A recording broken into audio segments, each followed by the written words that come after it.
Okay, so I first heard about YouTeachMe when I was at Derby University as part of our ITT programme, and Paul was there speaking, and he was there doing a pitch to the mainstream schools about this new platform. I must admit, I kind of sat there thinking, right, I'll sit through this meeting, this bit of this sales pitch, but as he was talking, I kind of thought to myself, this potentially has got something for us in terms of specials. So we're a school, we've got 171 pupils, but we've got 120 staff. We've only got 13 teachers, so we've got a lot of support staff. There's a lot of upskilling that needs to happen. Not much turnover happens, so that's great for us. But it does mean that a lot of teaching, whilst the quality first teaching is delivered by the teachers in the classroom, often it falls to our support assistants to try and then disseminate that for children that maybe have left the room, arrived late, needed personal care, all of that type of thing. And I just saw the platform potentially as a way of being able to avoid some of the problems that we had in terms of special education. So, for example, repeating prior learning because young people are struggling to recall it, and therefore holding back rapid and sustained progress from other young people because we're having to go over territory we've already been over. Leaving quite complicated concepts in the hands of support assistants that may not have the skills in order to deliver that, and they might have missed the input as well, which means they're left high and dry slightly. And I used to be a support assistant before as a teacher, so I know how that feels when you've got the child that doesn't want to engage in the corridor and you're the one that hasn't got the skills to deliver what you're supposed to be delivering on. I just thought this is a way of potentially upskilling staff, being able to use the video content on there to say, look, this is what we're going to be teaching today, this is exactly how it needs to be relayed, this is how it needs to be done. So initially I thought, there's a lot of content on there, we'll just half-inch some of their videos, pump them into kids' accounts and into staff accounts to help upskill them so that staff felt more able to teach when they were out of the classroom.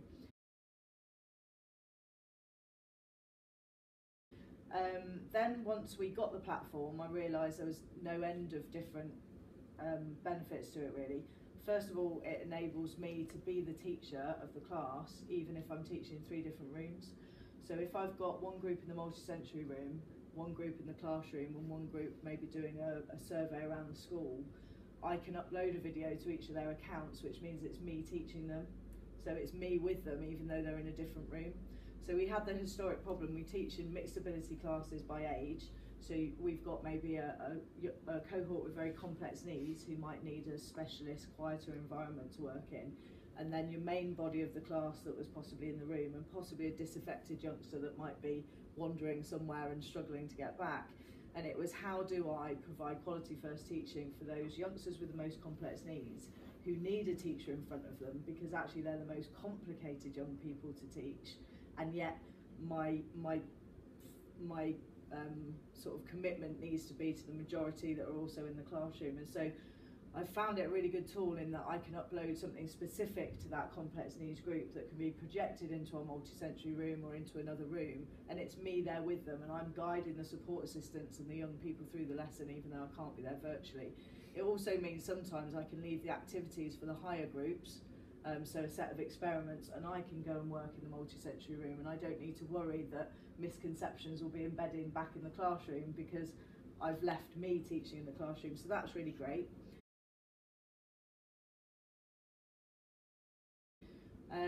It means that because the young people can have libraries of prior learning, if they've forgotten something, then during the teaching input I can just send them off to go over what they may have forgotten. Also means that I can get all the signing for the lesson and all the technical vocabulary taught before the lesson starts, so I can send that home as homework, for example, on a little video. So I tend to do one video for the higher ability youngsters, one sort of catch-all video, and then sometimes I'll do a bespoke video for individuals. So it might be a youngster that can't see, so I'll do a very auditory based video for them. It still shows up as parents to as video, but for them it's very auditory. Hi Megan, it's Abby. I'm here to talk to you about, and do that type of thing for them.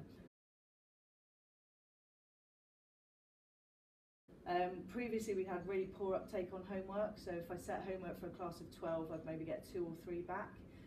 With YouTeachMe, if I send home a QR code and the password and a video to watch, I'm finding I'm getting maybe at least 18 out of 24, if not 20 out of 24 returns, and loads of notes in the diary and phone calls, people catching me in corridors saying, oh, we went to the museum after we watched your video, we've done this, we've done that. So in this age of video culture, it really kind of captures, I think it really captures parents. They think, yeah, I can watch a video with my child. I might not be able to do a worksheet, but I can watch a video. So that was great.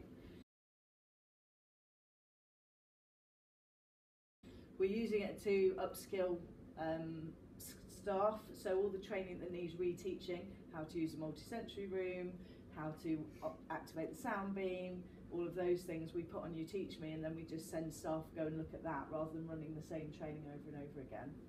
Obviously on a safeguarding front, we always prefer to do our safeguarding training face-to-face, and I do the safeguarding training for the whole school and for every visitor that comes in.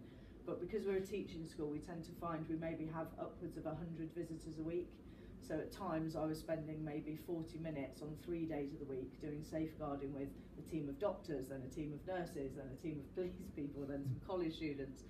And so what I've done as well is I've uploaded a safeguarding and induction video onto YouTeachMe just for our schools. It's not openly available, that one. And I've done an online questionnaire using Office 365, which asks them questions related to the video. They then send that into me electronically. I can see where they've misanswered or not been sure, and I can just make sure I go back over the ones where they weren't sure, and that's really reduced things down for me. So I know that safeguarding obviously is better face to face, but that's a way that I can reduce my workload and make sure they've definitely had that input so they know how that works. So that's great. And then since the start of this academic year, we've had David coming in 1 day a week. So before there wasn't a lot of SEN content on YouTeachMe, and we started generating some, but the whole idea of it is we don't need to be pushing teachers to be spending their own time uploading videos if that's not something they want to do.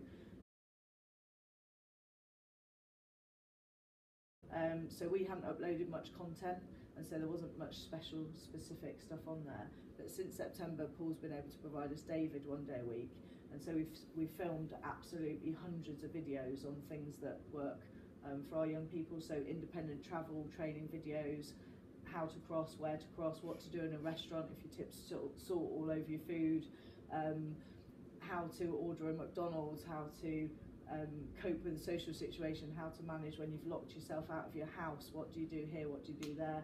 So we've created absolutely hundreds of stimulus videos that are specific to special needs. They haven't got the answers in, they're just a stimulus, they're more or less a problem that then the teacher can use or the support staff member can use to say, okay, well, this is the scenario, so what should this person do? Can you take flowers from a graveyard or from the outside of a florist if you want to give someone some flowers? Just no end of scenarios that we can use. So they've been really, really helpful. We've taught some mathematics and really chunked it down. We've done some body signing on there. So we're generating content all the time, and having David once a week just means that we can produce that content. Also, Paul is so generous and so kind with his time. If I send him a list of everything I want filming, they go out and film. So apparently I got an email that they were in McDonald's filming at 4 in the morning or something. You don't want to yesterday. Yes, that's true. So if I say I really need a song about the Vikings, or I really need a PE demonstration, we're doing a gymnastics competition, and I want video of the routine that they need to perform in the competition, Paul will go away and find somebody that knows somebody that can film it for us. So they've generated absolutely no end. They get back to me straight away.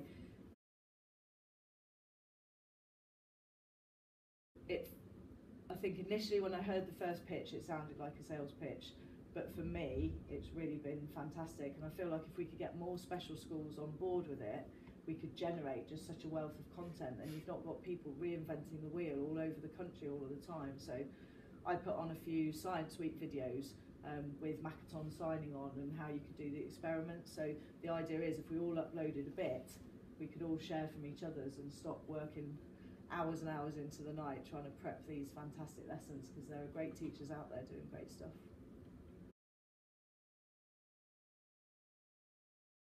It is a really good investment. I didn't know if it would take up, and it took us a while. I went about it in the wrong way first of all, and I think we didn't take it up as quickly as we could have done. But I feel now I'm in a position to be able to say to other schools, if you took it on now, I could stop you hitting the blockers with it that I hit, because I think I went about it slightly the wrong way first of all, and now we've got a team as well. It's a lot more straightforward.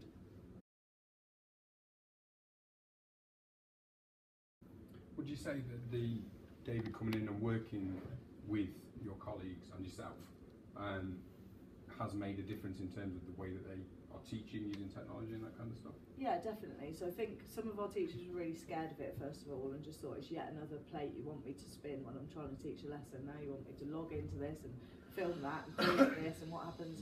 I think since my technologically sound staff that were really happy with technology ran with it right from day one. And I ran with it because I always try to lead by example. If I'm asking people to give something a go, I always try and do it myself. But other staff were really reluctant. But I found since David's come in, he's able to work alongside staff, help them film the content they want or help them find the content they want and use it. And then the staff have seen the benefit in their lesson. And then I've got people coming up to me, probably teachers maybe a year off retirement, that were adamant, heels dug in the ground, you are not dragging me down this path with 8 months to go, are coming up to me in the corridor and saying, we used YouTeachMe today for art, and we borrowed this video of this teacher from Huddersfield, and we've got some brilliant results, and would you like to come and see my display? So eventually, even those that I think struggle to catch the wave with it, are really coming on board, and having David present in school is really brings it to the forefront of people's minds.